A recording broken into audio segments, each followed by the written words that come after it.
تاسو وایاست چې کوم بکس کې 12 نښانګان دي. ښه، په دې شنه بکس کې به یې وګورو. راځئ حساب یې کړو. دا 1 2 3 4 5 6 7 8 9 10 11 12 13 14. نو دا خو 12 دانې نه سول. دا بله پوښتنه به وګورو.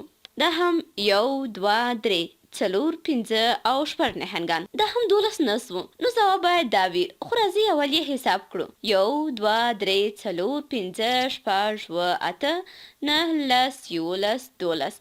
نو دا سم ځواب دی چې 12 نښانګان په دې کې دي. دلته به ځواب وګورو. همداسې لږ نورې پوښتنې به هم حل کړو. دې انځور کې څو پسونه دي؟